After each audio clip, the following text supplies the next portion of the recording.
listening to episode 35, chapter 5 of the Daily Growth Discipleship podcast. I'm Josh Havens. And I'm Chris Lamberth. And we're on a journey to learn what it means to live a lifestyle of discipleship.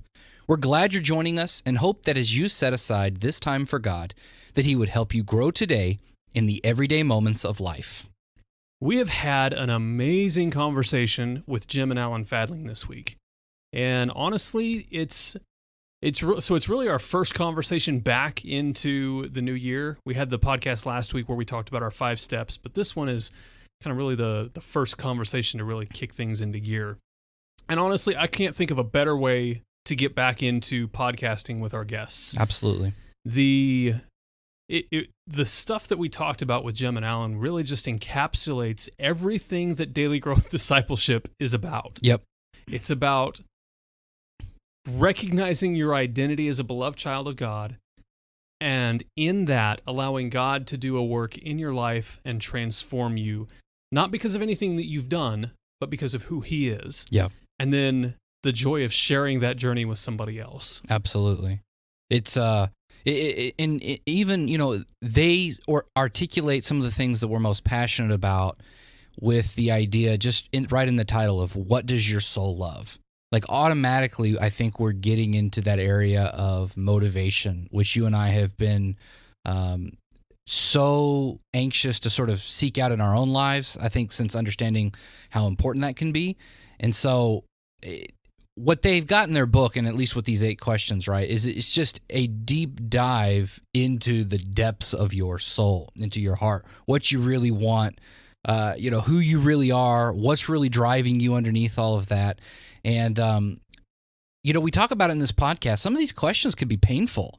Oh, yeah. To go through this sort of a process with, but it's one that is necessary if we are going to live a lifestyle of discipleship, if we're going to make following Jesus something that happens in those everyday, ordinary moments of life. That being said, though, this process is hard. It is incredibly worth it. Mm-hmm. So I also don't want people to hear us, of course, if you've listened to it from this point, this week, then I think you've gathered that so far, is that there's great joy through this process. But that doesn't mean that there's not sometimes, maybe sleepless nights that you've kept away evaluating who you are. But on the other side of that, you come out of that thing knowing your Father so much more, knowing your identity so much more. And again, I think walking stronger out the call that God has gifted you more than ever before. Absolutely. And really, that's the focus of the last of the 8 questions. Where do you find your joy? Mm-hmm. And I think as you progress through these things, the more you begin to see who God truly is. And to borrow from what John Piper says, when you really start to see Jesus, you really start to value Him above everything else. Mm-hmm. And so, it's painful to go through these things. It's painful to answer the question, where am I hiding? Yeah. Or what am I afraid of? You can easily dismiss the answer to that question by saying, well, I'm afraid of heights or I'm afraid of spiders. Yeah. But really dig down deep and try to answer that question.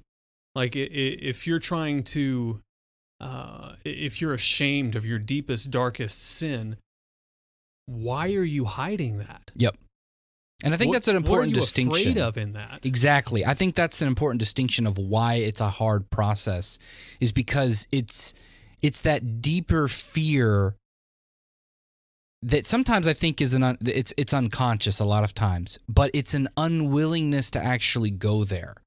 Because that joy is often produced from finally getting there and then letting it go. Yeah. And so there's just something about, and I think it's got to be part of the enemy's schemes, right, that really pull at us, because it's almost an unfounded fear a lot of times of like, well, why shouldn't we go there? And it's irrational a lot of times. You don't really know until you've gone there, like you're saying, right? To really dig down deep and say, why am I ashamed?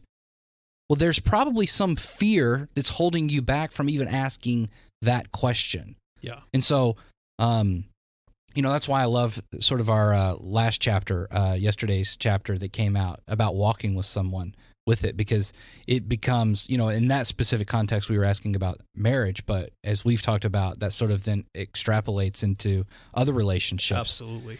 But you really have somebody to walk with.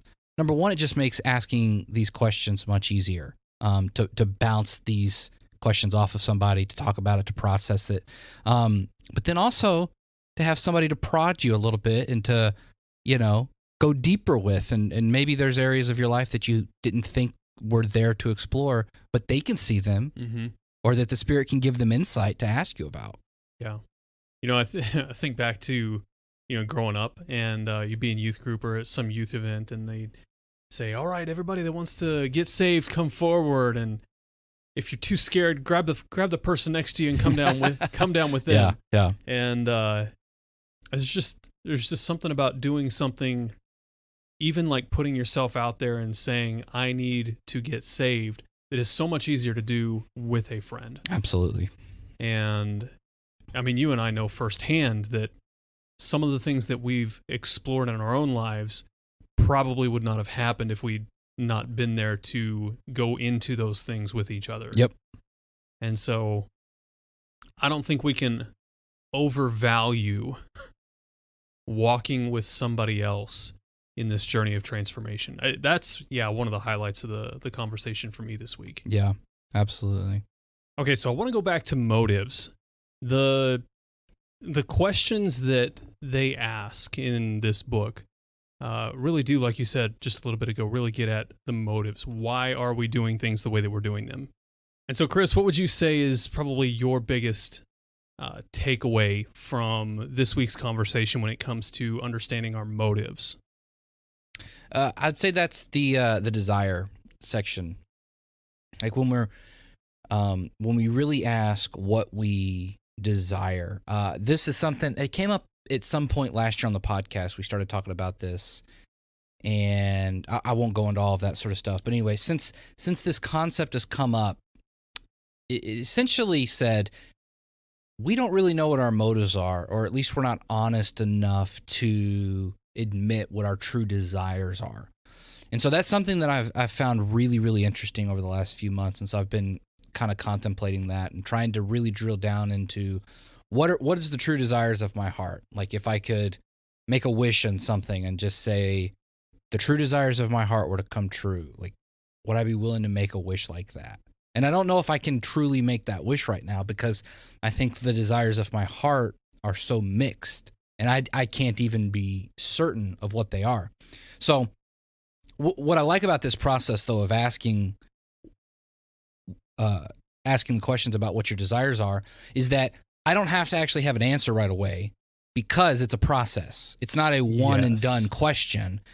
It's through that process, though, that I'm going to allow the Holy Spirit to work in my heart and to form my desires. Part of my prayer then has been, I think it's from Tim Keller, Lord, make my desires what they should be, or something like that. Yeah. And so, I think for me, that was a huge highlight of the episode, and trying to dig down into that process and get out what's really in there. Yeah, that's so true. And for me, I think it's probably the ongoing nature of that process. I get so wrapped up in wanting to, like Alan was saying, get the answer and then just be done with it. Mm-hmm.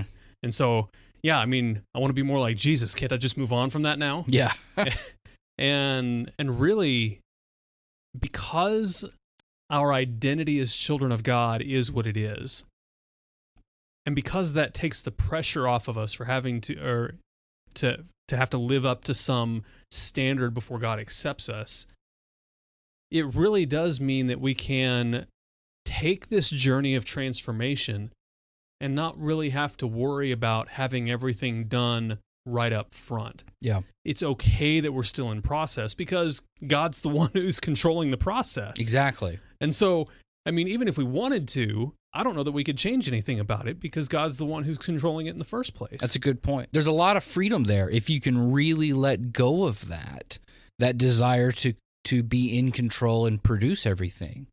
But man, that hurts. to let go. It's the undoing of everything that you are. Yeah, exactly. Death to self is what Jesus called it. You know what it brings to mind? Like when we go to the gym and we're doing lat pull downs, and you stack up a really big heavy weight on that bar, and so then as you're pulling that sucker down, we're always like sort of making a big deal about it. But when you let go of that, it hurts so incredibly much to let go of that bar with your opening your hands up hurts. Especially if you got the junk bar that's like got all the really bad grip stuff on it. Yeah, exactly. That makes it the worst. But it's only in that letting go is it ever going to get better.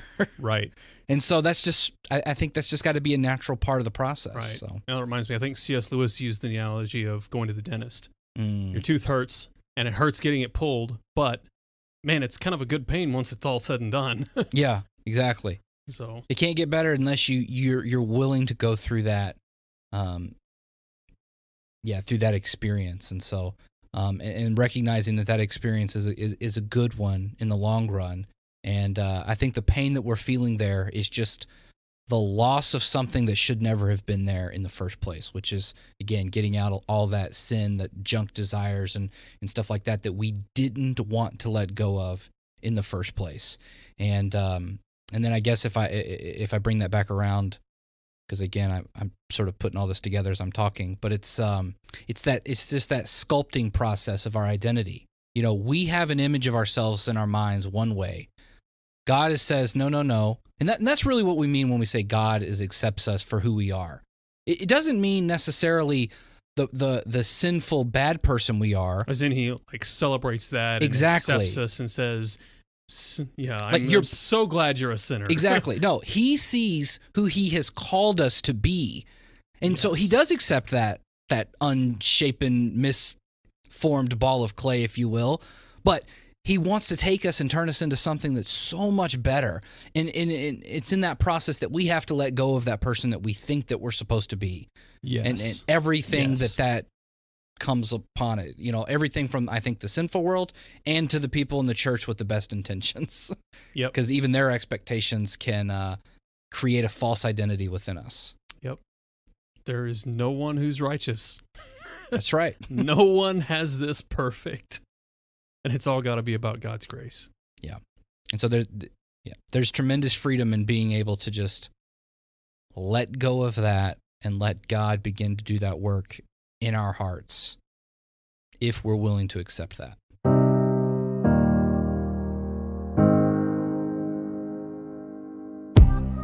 How can you create a lifestyle of discipleship? Most Christians think discipleship is a program or a few practices thrown in at the beginning or end of the day. But we want to help you create a lifestyle where walking with Jesus throughout the day is not only possible, but natural. And we have a tool that's going to help you do just that. It's called the Daily Growth Journal. It's a guided journal that's going to help you become secure in your identity with God and authentically walk with Him in your daily life. Growing daily in your walk with Christ is possible if you cultivate a lifestyle of discipleship, and the Daily Growth Journal will help you do just that.